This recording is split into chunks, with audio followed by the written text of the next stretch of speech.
Assalamualaikum teman-teman semuanya. Di bawah terik matahari menjelang sore itu, seorang perempuan muda berdiri gemetar di depan pagar rumah mertuanya. Masih memakai daster longgar, wajah pucat, dan di pelukannya ada bayi merah yang baru berusia 3 hari. "Jangan masuk," kata ibu mertuanya dingin, sambil menutup pintu setengah badan. "Rumah ini bukan tempat perempuan pembawa sial." Perempuan itu menatap suaminya, berharap satu kalimat pembelaan. Tapi lelaki itu hanya menunduk, menggenggam ponsel, seolah-olah bayi yang menangis di pelukan istrinya bukan darah dagingnya sendiri. Dari ujung gang, beberapa tetangga mulai berbisik. Ada yang merekam diam-diam, ada yang kasihan tapi tidak berani mendekat. Lalu tiba-tiba sebuah mobil dinas hitam berhenti tepat di depan rumah itu. Seorang pria berseragam turun dengan wajah tegas. Semua orang terdiam. Ternyata, sebelum kita mulai cerita ini, tuliskan dulu di kolom komentar dari kota mana kalian menonton cerita ini. Dan jangan lupa untuk like dan subscribe channel ini. Yang sudah subscribe, like, dan komen, semoga dimudahkan segala urusannya, dilapangkan rezekinya, disehatkan badannya, dan dikabulkan semua hajat dunia akhirat oleh Allah. Amin ya robbal alamin. Sekarang, mari kita mulai ceritanya. Namanya Salsabila, biasa dipanggil Salsa. Umurnya 26 tahun, perempuan sederhana dari keluarga biasa di pinggiran Purwokerto. Sejak kecil, Salsa terbiasa hidup prihatin. Ayahnya meninggal saat ia masih SMA. Ibunya berjualan gorengan di depan rumah kontrakan, dan Salsa membantu sebisanya sambil kuliah di kelas malam. Ia bukan perempuan yang suka melawan. Kalau disakiti, ia lebih sering diam. Kalau difitnah, ia lebih memilih menunduk dan berdoa. Tapi hari itu, diamnya Salsa justru dianggap lemah oleh orang-orang yang selama ini sudah terlalu lama menindasnya. Salsa menikah dengan Bagas, anak tunggal keluarga cukup terpandang di kampung sebelah. Ayah Bagas dulu perangkat desa, sementara ibunya Bu Ratih dikenal sebagai perempuan keras yang suaranya selalu ingin menang sendiri. Awalnya Salsa percaya pernikahannya akan menjadi awal kehidupan baru yang lebih tenang. Bagas terlihat lembut ketika melamar, tutur katanya manis, dan keluarganya datang membawa seserahan lengkap. Ibu Salsa sempat ragu karena jarak status keluarga mereka terasa jauh. Tapi Bagas berkata, "Saya tidak mencari harta, Bu. Saya hanya ingin Salsa." Kalimat itu membuat Salsa luluh. Namun setelah akad, wajah asli rumah itu perlahan terbuka. Bu Ratih tidak pernah benar-benar menerima Salsa. Di hadapan tamu, ia tersenyum dan menyebut Salsa menantu baik. Tapi ketika pintu tertutup, kata-katanya seperti pisau kecil yang menusuk pelan-pelan. "Kamu itu harus sadar diri, Sal. Masuk keluarga ini bukan berarti derajatmu langsung naik." Salsa hanya menunduk sambil mencuci piring. Bagas awalnya membela, tapi makin lama ia memilih diam. Katanya ibu cuma begitu mulutnya, jangan dimasukkan hati. Padahal hati Salsa sudah penuh luka. Puncak tekanan dimulai ketika Salsa hamil. Bukannya disayang, ia justru makin sering disalahkan. Kalau mual dan tidak bisa masak, Bu Ratih menyindirnya manja. Kalau perutnya sakit dan ingin istirahat, Bu Ratih bilang perempuan zaman dulu tetap ke sawah walau hamil besar. Di bulan ke-7, Salsa pernah hampir pingsan saat menjemur pakaian di siang panas. Ia duduk di lantai belakang, napasnya pendek, keringat dingin mengalir di pelipis. Bu Ratih melihat, tapi bukannya menolong, ia berkata, "Belum apa-apa sudah drama, nanti melahirkan bagaimana?" Yang membuat Salsa bertahan hanya satu, bayi dalam kandungannya. Ia sering mengusap perutnya di malam hari, sambil berbisik, "Nak, kuat ya, ibu juga sedang belajar kuat." Bagas semakin jarang pulang tepat waktu. Ia bekerja di sebuah kantor pembiayaan, tapi entah kenapa belakangan sering pulang larut dengan alasan lembur. Ponselnya selalu dibawa ke kamar mandi. Kalau Salsa bertanya, Bagas menjawab pendek, "Kamu jangan curiga terus, aku capek." Padahal Salsa bertanya bukan karena ingin bertengkar, melainkan karena ia merasa sendirian di rumah yang ramai tapi dingin. 3 hari sebelum melahirkan, hujan deras disangka terus. Salsa merasakan kontraksi saat sedang mengepel lantai ruang tengah. Ia memegangi perut, menahan sakit, lalu memanggil Bu Ratih. "Bu, perut Salsa sakit sekali." Bu Ratih yang sedang menonton televisi hanya melirik. "Masih jauh, jangan sedikit-sedikit panik." Tapi sakit itu makin rapat, makin menghantam. Saat air ketubannya pecah, barulah rumah itu panik. Bagas belum pulang. Bu Ratih mengomel sambil mencari kunci motor. Tetangga sebelah, Bu Narmi yang justru menolong membawa Salsa ke bidan terdekat, memakai mobil bak terbuka milik suaminya. Salsa melahirkan menjelang subuh. Bayinya perempuan, mungil, kulitnya kemerahan, tangisnya kuat. Saat bidan meletakkan bayi itu di dada Salsa, air matanya jatuh tanpa suara. Ia merasa semua sakit di dunia mendadak punya arti. Namanya Aisyah, bisik Salsa pelan. Bagas datang terlambat, tepat setelah bayi selesai dibersihkan. Ia tersenyum canggung, mencium kening Salsa, tapi matanya terlihat gelisah. Bu Ratih datang tidak lama kemudian. Bukan ucapan syukur yang pertama keluar dari mulutnya, melainkan perempuan lagi, padahal ibu berharap cucu laki-laki. Di ruang bersalin kecil itu, Salsa menelan kecewa. Ia pikir setelah bayi lahir mungkin hati Bu Ratih akan melunak. Mungkin melihat cucu sendiri akan mengubah segalanya. Tapi ternyata justru setelah melahirkan, badai yang lebih besar datang. Pada hari kedua, Bu Ratih menerima telepon dari seseorang. Wajahnya langsung berubah. Ia menatap Salsa lama seperti menatap orang asing. Bagas keluar ruangan, berbicara pelan di koridor. Ketika kembali, ia tidak menatap mata Salsa. Sejak saat itu, sikap mereka berubah total. Dingin, kaku, penuh bisik-bisik yang disengaja dihentikan saat Salsa mendekat. Hari ketiga, ketika bidan mengizinkan Salsa pulang, ia berharap bisa beristirahat di kamar kecilnya. Tubuhnya masih lemah, jahitan terasa nyeri, ASI belum lancar, dan Aisyah sering menangis mencari kehangatan. Bu Narmi mengantar sampai depan rumah mertua, karena Bagas bilang sedang ada urusan sebentar. Tapi begitu Salsa turun dari mobil dengan langkah tatih-tatih, pintu rumah itu terbuka. Bu Ratih berdiri di ambang pintu, wajahnya keras. Di belakangnya ada Bagas, juga Pak Dharma, ayah Bagas yang biasanya pendiam. Salsa menyenyum lemah. Bu, Salsa pulang. Tapi jawaban yang ia terima menghancurkan seluruh sisa tenaganya. Berhenti di situ, kata Bu Ratih. Suaranya tidak keras, tapi dinginnya membuat udara sore terasa menusuk. Mulai hari ini kamu tidak boleh masuk rumah ini. Salsa mengira ia salah dengar. Bayi di pelukannya menggeliat kecil. Maksud ibu apa? Tanya Salsa pelan. Bagas menelan ludah tetap diam. Salsa membeku. Tubuhnya yang baru saja melahirkan terasa seperti kehilangan tulang. Ia menatap amplop coklat itu, lalu menatap suaminya. Mas, ini apa? Mas jelaskan ke Salsa. Bagas menghindari matanya. Di belakang pagar, tetangga mulai berkumpul karena suara Bu Ratih cupuk terdengar sampai jalan. Aisyah menangis pelan, mungkin merasakan dada ibunya bergetar. Salsa mencoba melangkah maju, tapi Bu Ratih langsung mengangkat tangan. Jangan injakan kakimu ke lantai rumah saya. Najis fitnahmu sudah cukup mengotori nama keluarga ini.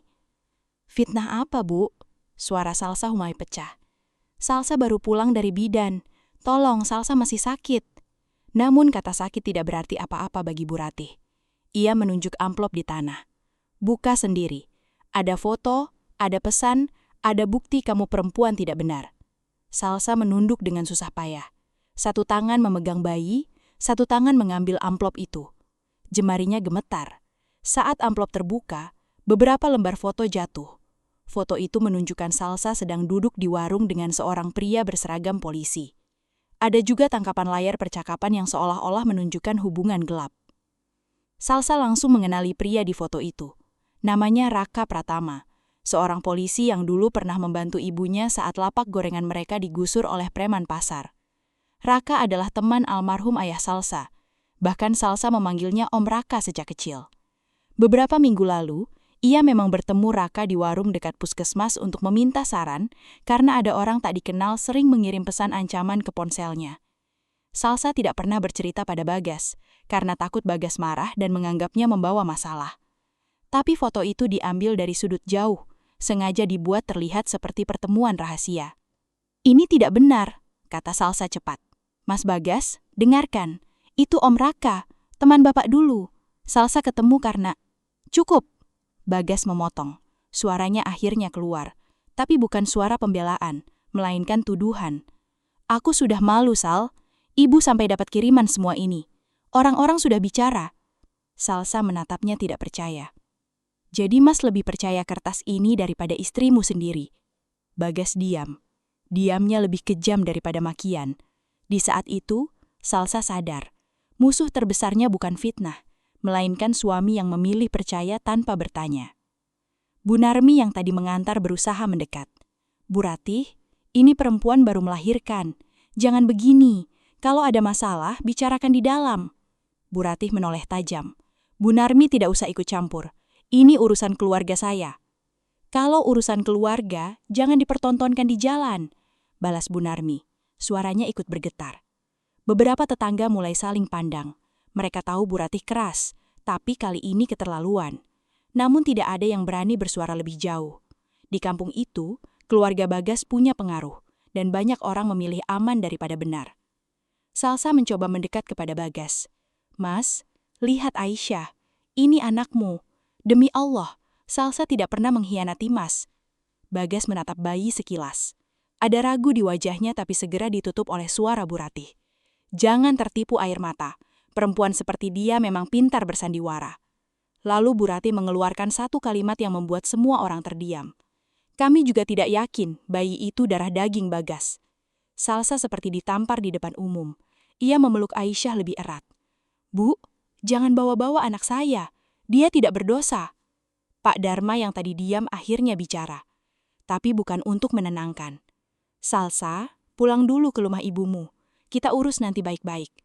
Kalimat itu terdengar halus, tapi maknanya sama. Ia diusir. Salsa menatap pintu rumah yang selama ini ia bersihkan. Dapur yang setiap hari ia masaki. Kamar tempat ia menahan mual sendirian. Semua mendadak terasa asing. Baju bayi, perlengkapan, surat-surat saya ada di dalam, katanya pelan. Bu Ratih menjawab, nanti kami kirim kalau perlu. Sekarang pergi. Di titik itu, sesuatu dalam diri Salsa patah. Ia tidak berteriak, tidak juga memaki. Ia hanya berdiri di depan rumah itu, menahan nyeri di tubuh dan kehancuran di hati. Aisyah menangis makin keras. Matahari sore masih panas, tapi langit di barat mulai gelap. Bu Narmi memegang lengan Salsa. Nak, ayo ke rumah ibu dulu. Salsa mengangguk lemah. Tapi baru beberapa langkah, sebuah motor berhenti. Seorang perempuan muda turun dengan pakaian rapi, rambut dicatok, bibir merah menyala. Namanya Dina, sepupu jauh Bagas yang selama ini sering datang ke rumah. Dina pura-pura terkejut melihat kerumunan. Ada apa ini? Tanyanya. Tapi matanya langsung menatap Salsa dengan senyum tipis. Bu Ratih mendekatinya seolah mendapatkan saksi tambahan. Dina, kamu juga pernah lihat kan kelakuan Salsa? Dina menarik napas panjang, memainkan ekspresi sedih yang terlalu dibuat-buat. Aku tidak enak ngomong, Tante. Tapi beberapa kali aku lihat Mbak Salsa teleponan malam-malam. Kalau ditanya dia gugup. Salsa memandang Dina. Kamu bohong. Dina mendekat, menurunkan suara, namun cukup keras agar tetangga mendengar. Yang bohong itu biasanya paling keras menyangkal, Mbak. Salsa baru sadar, fitnah ini tidak datang tiba-tiba. Ada tangan yang menyusun, ada mata yang mengawasi, ada orang yang sengaja menunggu waktu paling lemah dalam hidupnya, saat ia baru melahirkan, untuk menjatuhkannya. Tapi ia belum tahu mengapa. Apa salahnya kepada Dina? Selama ini, Salsa justru sering membantu Dina ketika datang, membuatkan teh, menyiapkan makan, bahkan meminjamkan uang ketika Dina mengaku dompetnya tertinggal. Namun sore itu, Dina berdiri di pihak yang menyerangnya, dengan wajah seolah paling suci. Ketika Salsa hendak naik ke mobil Bu Narmi, Bagas tiba-tiba memanggil. Sal, Salsa berhenti. Untuk sesaat, ia masih berharap Bagas akan berlari, meminta maaf, lalu membawanya masuk. Tapi Bagas hanya berkata, nanti kita bicarakan soal perceraian. Kata itu jatuh seperti batu besar ke dada Salsa. Ia memejamkan mata. Air mata akhirnya mengalir. Mas bahkan belum menanyakan kebenarannya. Bagas menjawab lirih. Aku tidak sanggup menanggung malu. Salsa mengangguk pelan, seperti menerima kenyataan bahwa cinta yang ia perjuangkan ternyata kalah oleh omongan orang. Malam itu, hujan turun deras di rumah kontrakan kecil ibunya. Atap seng berbunyi keras, air merembas di sudut dapur, dan lampu ruang tengah redup kekuningan. Ibu Salsa, Bu Marni, menangis sambil mengganti kain bayi Aisyah. Anakku baru melahirkan, malah diperlakukan seperti ini, gumamnya. Salsa duduk bersandar di kasur tipis, wajahnya pucat, tuburnya menggigil. Ia tidak hanya sakit karena jahitan, tapi juga karena harga dirinya diinjak di depan banyak orang. Meski begitu, ia tetap berusaha menyusui Aisyah, membisikkan doa agar bayinya tidak ikut merasakan getirnya dunia. Keesokan paginya, kabar itu sudah menyebar kemana-mana. Di grup WhatsApp RT, Ada potongan video Salsa diusir. Tidak terlihat awal masalahnya, hanya bagian ketika Bu Rati berkata bayi itu belum tentu anak Bagas. Captionnya kejam. Kasihan keluarga Pak Dharma. Menantu baru lahiran ternyata punya skandal. Bu Marni membaca pesan itu dari ponsel tetangga, lalu wajahnya memerah menahan marah. Siapa yang menyebarkan? Salsa hanya diam. Ia tahu melawan rumor tanpa bukti akan seperti mengejar asap. Semakin dikejar, semakin menyebar. Siang harinya, Bagas datang ke kontrakan bersama Pak Dharma. Tidak ada Bu Ratih, tapi bayangan perempuan itu tetap terasa mengikuti mereka. Bagas membawa map miru. Salsa yang sedang menggendong Aisyah menatap suaminya dengan harapan tipis.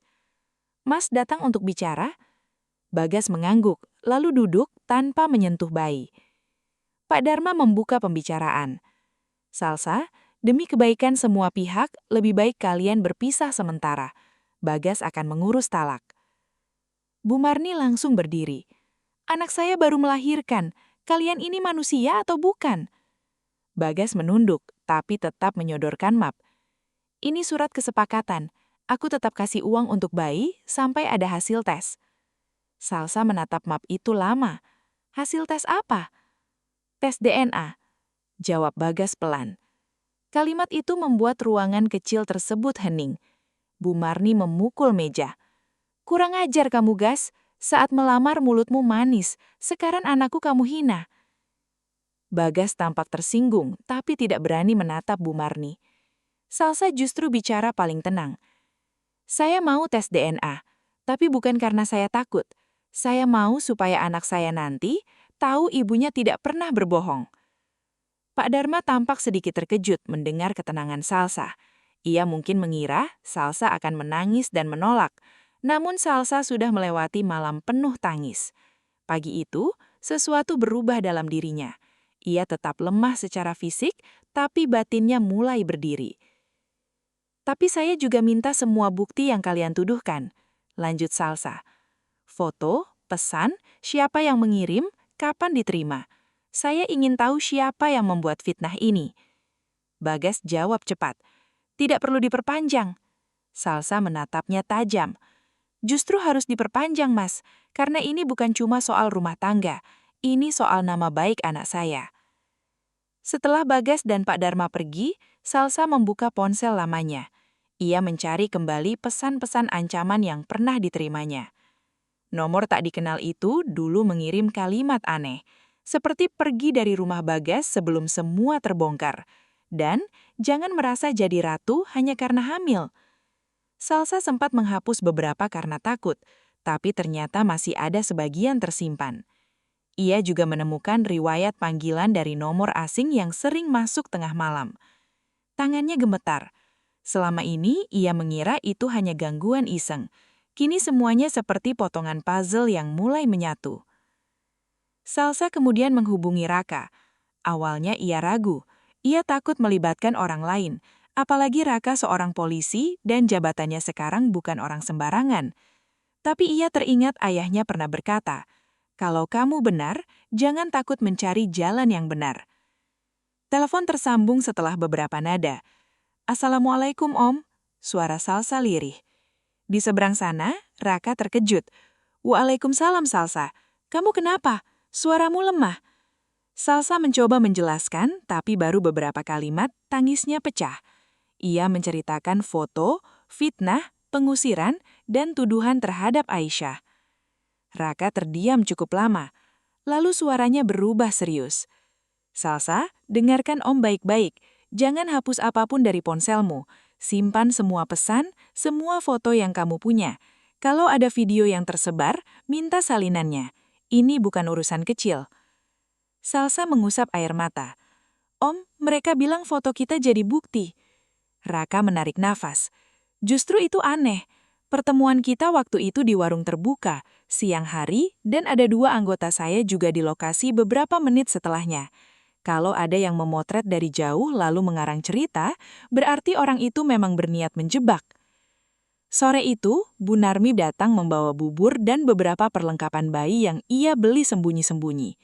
Ia duduk di samping Salsa, lalu berkata pelan, "Nak, ada yang ibu belum cerita." Salsa menoleh. Bu Narmi tampak gelisah. 2 minggu sebelum kamu melahirkan, ibu pernah lihat Dina keluar dari kamar kamu waktu rumah sepi. Waktu ibu tanya dari pagar, dia bilang disuruh Bu Rati ambil charger, tapi wajahnya panik. Jantung Salsa berdegup. Di kamarnya ada ponsel cadangan, buku catatan, dan beberapa dokumen pribadi. Kenapa ibu baru cerita? Bu Narmi menunduk. Ibu tidak mau menuduh tanpa bukti. Malamnya, Salsa memeriksa tas kecil yang dibawa dari rumah mertua sebelum melahirkan. Ia baru sadar satu benda hilang. Ponsel cadangan yang dulu dipakai untuk usaha online kecil-kecilan. Ponsel itu berisi akun media sosial lama dan beberapa foto pribadi, termasuk foto saat ia bertemu dengan Raka di acara peringatan kematian ayahnya bertahun-tahun lalu. Jika ada yang mengambil ponsel itu, orang tersebut bisa membuat percakapan palsu, memilih foto, dan menyusun cerita seolah hubungan mereka dekat. Salsa merasakan dingin merambat di punggungnya. Ini bukan fitnah spontan, ini direncanakan. Sementara itu di rumah Bagas, keadaan tidak setenang yang terlihat. Bagas duduk di teras memandangi hujan, sementara Dina membantu Bu Rati di dapur seolah ia anggota keluarga inti. "Jangan terlalu dipikirkan, Mas," kata Dina lembut, sambil membawa kopi. "Aku tahu ini berat, tapi lebih baik tahu sekarang daripada terlambat." Bagas menerima kopi itu tanpa menjawab. Dina terlalu dekat. "Tante cuma ingin Mas bahagia. Perempuan baik tidak akan membuat keluarga Mas malu." Bagas menatap Dina sekalik. Ada rasa nyaman yang selama ini diam-diam tumbuh, tapi juga rasa bersalah yang mulai menggerogoti. Bagas sebenarnya belum sepenuhnya yakin Salsa bersalah. Ia tahu istrinya pendiam, tidak banyak tingkah, dan selama menikah tidak pernah meminta macam-macam. Tapi tekanan Bu Rati, bukti-bukti yang tampak rapi, serta bisikan Dina membuat pikirannya keruh. Apalagi beberapa bulan terakhir, Dina sering hadir saat ia merasa lelah menghadapi keluhan rumah tangga. Dina pandai menempatkan diri, mendengar tanpa menyalahkan, memuji tanpa terlihat menggoda, dan perlahan menanamkan pikiran bahwa Salsa tidak pantas untuknya. Bagas tidak sadar, ia sedang ditarik masuk ke lubang yang disiapkan sangat pelan. 2 hari kemudian, Raka datang ke kontrakan Bu Umarni. Ia tidak datang dengan mobil dinas besar. Hanya mobil pribadi berwarna gelap, ditemani seorang anggota perempuan bernama Bripka Lestari. Salsa terkejut karena Raka sekarang menjabat sebagai Kapolres di kota sebelah. Namun sikapnya tetap seperti dulu. Tenang, sopan, dan tidak banyak bicara. Ia menunduk hormat kepada Bu Marni. "Bu, saya turut prihatin. Saya kenal keluarga ini sejak almarhum Pak Yusuf masih hidup. Saya tidak akan ikut campur rumah tangga, tapi kalau ada fitnah dan penyebaran informasi palsu, itu sudah beda urusan." Raka meminta Salsa menceritakan semuanya dari awal. Kali ini, Salsa tidak menangis sebanyak sebelumnya. Ia menunjukkan pesan ancaman, nomor asing, foto amplop, serta video yang dikirim Bu Narmi dari grup RT. Bripka Lestari mencatat dengan teliti. "Ponsel cadangan hilang kapan?"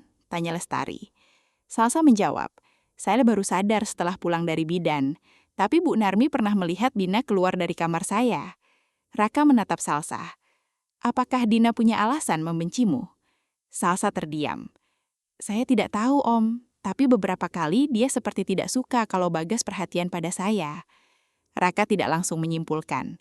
Ia meminta izin memeriksa metadata foto yang dikirim Bagas ke Salsa. Dari situ muncul petunjuk pertama. Beberapa gambar ternyata bukan hasil tangkapan layar asli, melainkan hasil edit yang disimpan ulang dari aplikasi tertentu. Waktu pembuatan file juga hanya 2 hari sebelum kejadian. "Ini penting," kata Raka. "Kalau bukti dibuat 2 hari sebelum kejadian, sementara tuduhannya seolah sudah lama, ada yang janggal." Salsa menatap layar dengan napas terbatas. Untuk pertama kalinya sejak diusir, ia melihat jalan kecil menuju kebenaran. Namun kabar kedatangan Raka ternyata sampai ke telinga Bu Rati dengan cepat. Sore itu, Bu Rati menelpon Bu Marni. Suaranya tinggi. "Hebat ya sekarang bawa-bawa polisi, mau menakuti kami." Bu Marni yang biasanya lembut kali ini menjawab tegas. "Yang takut itu biasanya yang salah, Bu Ratih."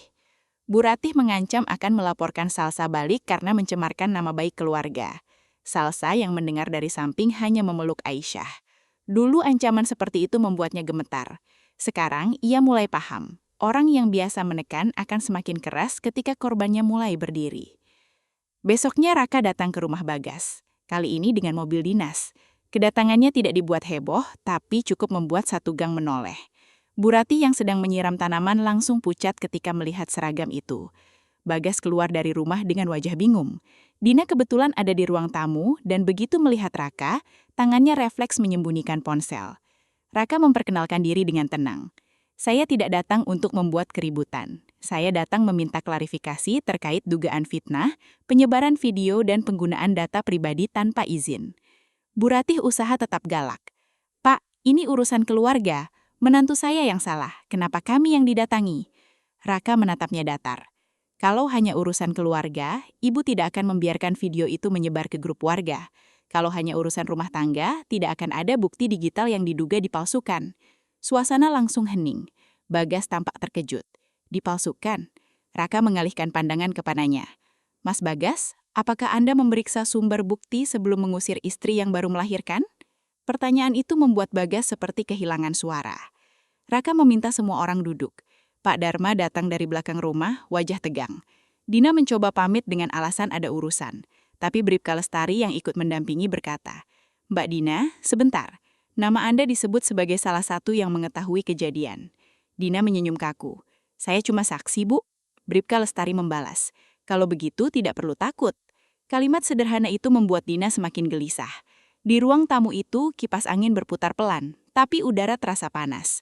Bagas memperhatikan Dina untuk pertama kalinya dengan curiga. Satu persatu Raka membuka kejanggalan. Foto Salsa dan Raka di warung ternyata dipotong dari gambar yang lebih lebar. Dalam versi asli dari CCTV warung, terlihat Salsa duduk tidak berdua saja. Ada pemilik warung, ada anak kecil bermain, dan beberapa menit kemudian 2 anggota polisi datang membawa berkas. Raka mendapat rekaman itu karena warung tersebut memasang kamera menghadap meja kasir. Pertemuan itu bukan rahasia, kata Raka. Salsa melaporkan pesan ancaman secara informal karena ia takut rumah tangganya ribut. Justru ia berusaha menjaga nama keluarga kalian. Bagas menunduk semakin dalam. Bu Ratih masih coba bertahan. Tapi pesan mesra itu, ada tangkapan layarnya. Bribka Lestari mengeluarkan hasil pemeriksaan awal. Tangkapan layar itu formatnya tidak wajar. Ada perbedaan jenis huruf, jarak gelembung pesan, dan waktu sistem. Kami menduga dibuat menggunakan aplikasi tiruan. Dina tiba-tiba menyelah. Tapi sekarang banyak orang pintar manipulasi. Bisa saja Salsa yang membuat seolah-olah palsu. Raka menatap Dina. Menarik, kami belum menudah siapa pembuatnya, Mbak Dina. Kenapa Mbak langsung menyebut kemungkinan itu? Dina terdiam. Wajahnya memerah, lalu pucat. Bagas menatapnya. Din, kamu dapat bukti itu dari mana? Dina menggigit bibir. Dari orang, aku lupa nomornya. Kamu yang pertama kasih ke ibu kan? Tanya Bagas lagi. Kali ini suaranya mulai keras. Dina menatap Bu Ratih, meminta bantuan. Bu Ratih gelagapan. Dina cuma membantu membuka mata kita. Raka meletakkan selembar cetakan di meja. Nomor yang mengirim pesan ancaman ke Salsa juga pernah menghubungi nomor Mbak Dina beberapa kali. Kami belum menyimpulkan, tapi polanya sangat menarik. Di saat itulah, Pak Dharma yang sejak tadi diam berdiri perlahan. Ia menatap istrinya. Ratih, kamu tahu sesuatu? Bu Ratih membuang muka. Aku cuma nggak mau keluarga kita dipermalukan. Pak Dharma menepuk meja, tidak keras, tapi cukup membuat semua orang terkejut. Justru kamu yang mempermalukan keluarga ini. Bertahun-tahun hidup bersama, baru kali itu Bagas melihat ayahnya membentak ibunya. Bu Ratih terdiam, napasnya berat.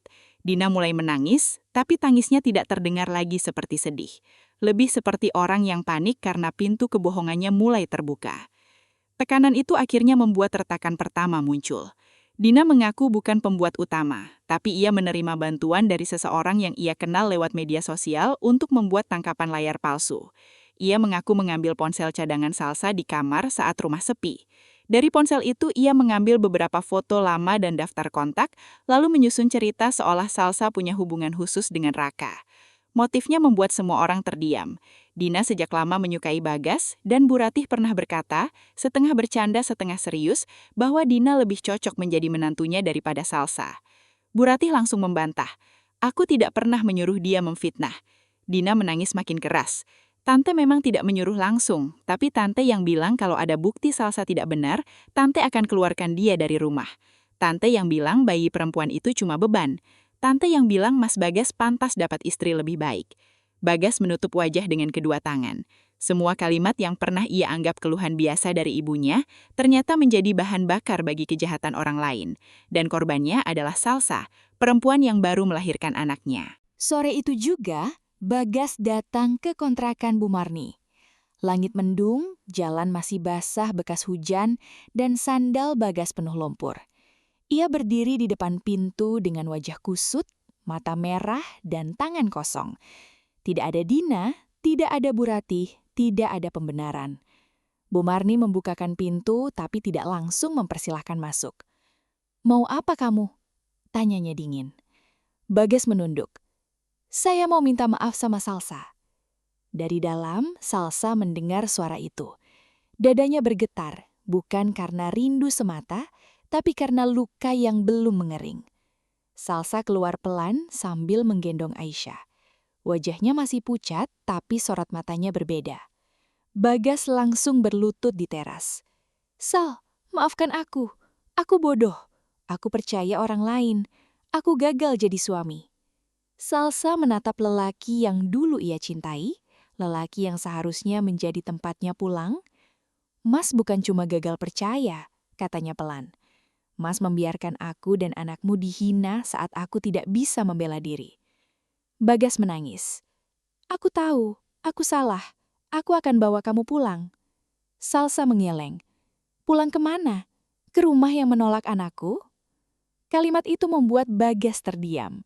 Ia menatap Aisyah, bayi kecil yang tidur di pelukan ibunya. Lalu tangisnya semakin pecah. "Aku mau gendong dia, Sal. Sekali saja." Salsa memeluk Aisyah lebih erat. Bukan karena ingin kejam, tapi karena kepercayaan tidak bisa dipulihkan hanya dengan air mata. "Nanti, kalau hatiku sudah tidak gemetar setiap melihatmu." Bagas menerima kalimat itu seperti hukuman yang memang pantas. Ia tidak memaksa. Untuk pertama kalinya, ia belajar bahwa maaf bukan hak orang yang bersalah, melainkan hadiah dari orang yang dilukai.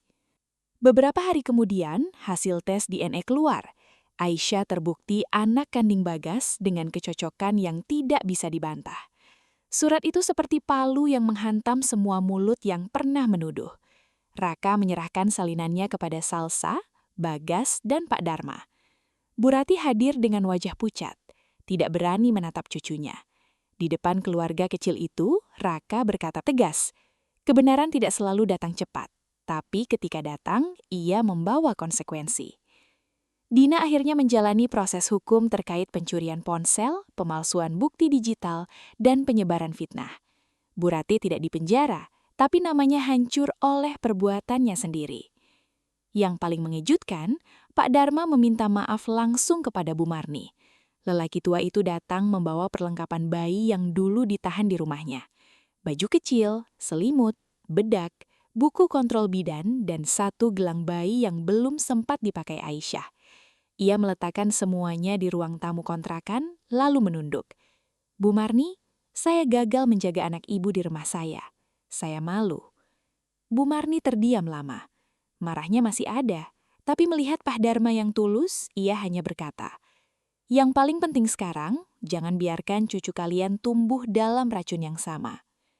Bu Ratih datang seminggu kemudian. Tidak seperti biasanya, ia tidak memakai perhiasan mencolok atau bicara keras.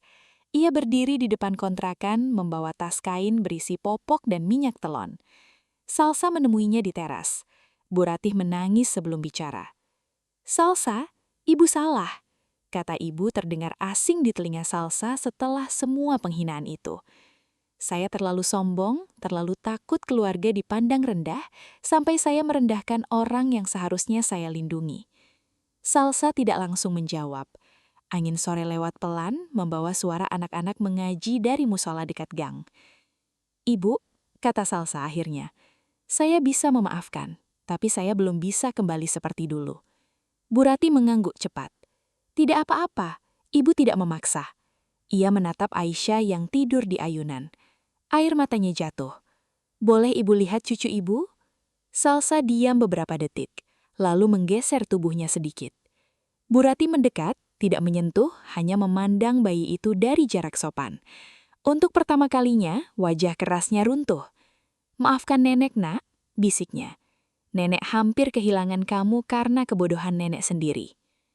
Sementara itu, video pengusiran yang dulu menyebar, kini dibalas oleh video klarifikasi dari Pak Dharma. Ia berdiri di depan rumahnya, ditemani ketua RT dan beberapa warga. Dengan suara berat, ia mengakui bahwa tuduhan terhadap Salsa tidak benar, bahwa Aisyah adalah cucu kandungnya, dan bahwa keluarganya telah melakukan kesalahan besar. Video itu menyebar lebih luas daripada fitnah pertama.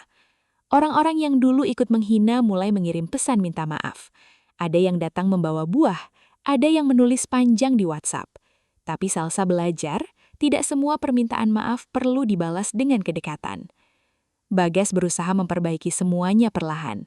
Ia tidak lagi memaksa Salsa pulang. Setiap sore setelah kerja, ia datang membawa kebutuhan Aisyah, duduk di teras, dan membantu sebisa mungkin.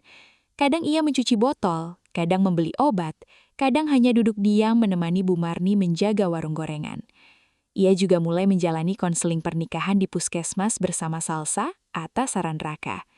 Dalam satu pertemuan, Bagas berkata lirih, "Aku dulu pikir diam itu netral. Sekarang aku tahu diam saat istri dizolimi adalah bentuk pengkhianatan."